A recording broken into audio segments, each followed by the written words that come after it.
Gajuwaka MLA రాష్ట్ర TDP అధ్యక్షులు పల్లా శ్రీనివాసరావు గురువారం తన కార్యాలయంలో విలేకరులతో సమావేశమయ్యారు.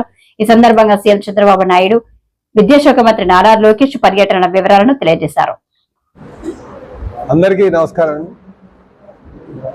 మరి ఈ ప్రెస్ మీట్ యొక్క ముఖ్య ఉద్దేశం రేపు తెలుగుదేశం పార్టీ జాతీయ అధ్యక్షులు అలాగే రాష్ట్ర ముఖ్యమంత్రి అయినటువంటి నారా చంద్రబాబు నాయుడు గారి యొక్క tour schedule, Visakhapatnam tour schedule, అలాగే తెలుగుదేశం పార్టీ జాతీయ ప్రధాన కార్యదర్శి, యువ నాయకులు, తెలుగుదేశం పార్టీ భవిష్యత్ నాయకులు, విద్యాశాఖ మంత్రులైనటువంటి లోకేష్ బాబు ఒక రేపు విశాఖపట్నం పర్యటన కోసం వస్తున్నారు.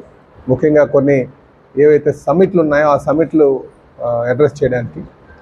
సో వీళ్ళిద్దరు టూర్ ప్రోగ్రాం మీద మీ ద్వారా ప్రజానికానికి తెలియజేయాలనే ఉద్దేశంతో ఈ ప్రెస్ మీట్ పెట్టడం జరిగిందని చెప్పి తెలియజేస్తున్నాం. అయితే రేపు ముఖ్యమంత్రి గారు సుమారు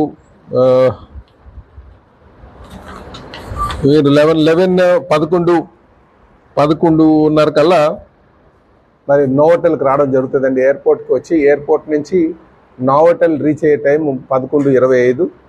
ఇక్కడ ముఖ్యంగా ఈ మ్యానుఫ్యాక్చరింగ్ సమ్మిట్కి సంబంధించి దాని మీద మీటింగ్ ఉందండి. అక్కడ ఆ ఇన్వెస్టర్స్ కానీ ఆ కంపెనీకి సంబంధించిన వాళ్ళతో మాట్లాడడం జరుగుతుందని చెప్పి తెలియజేస్తున్నాం. దాని తర్వాత అది నోవోటల్లో జరుగుతుందండి ఆ మీటింగు.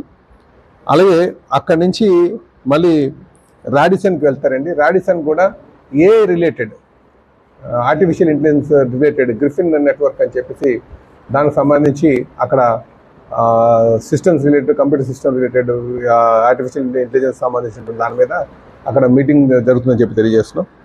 తర్వాత అక్కడి నుంచి వారు అక్కడి నుంచి మళ్ళీ నేరుగా బెంగళూరు వెళ్ళేటువంటి 4:20 కల్లా బెంగళూరుకి మళ్ళీ వెళ్ళిపోతారండి. బెంగళూరుకి డిపార్చర్ అవుతారని చెప్పి ఈ సందర్భంగా తెలియజేస్తున్నారు. అంటే ఇవి ఎక్కువగా ముఖ్యమంత్రి గారు వచ్చిందల్లా ఈ మ్యానుఫ్యాక్చరింగ్ సమ్మిట్ మీద, అలాగే ఈ గ్రిఫిన్ రిలేటెడ్ దాని మీద వచ్చారని చెప్పి ఈ సందర్భంగా తెలియజేస్తుంది. వీటితో పాటు ఇంకా అక్కడ ఏరోస్పేస్ ఇండస్ట్రీస్కి కూడా జరుగుతుందండి. దానికి లోకేష్ బాబు వస్తున్నారని చెప్పి తెలియజేస్తున్నారు. అలాగే రిలేటెడ్ దానికి కూడా లోకేష్ బాబు అటెండ్ అవుతారని చెప్పి తెలియజేస్తున్నారు.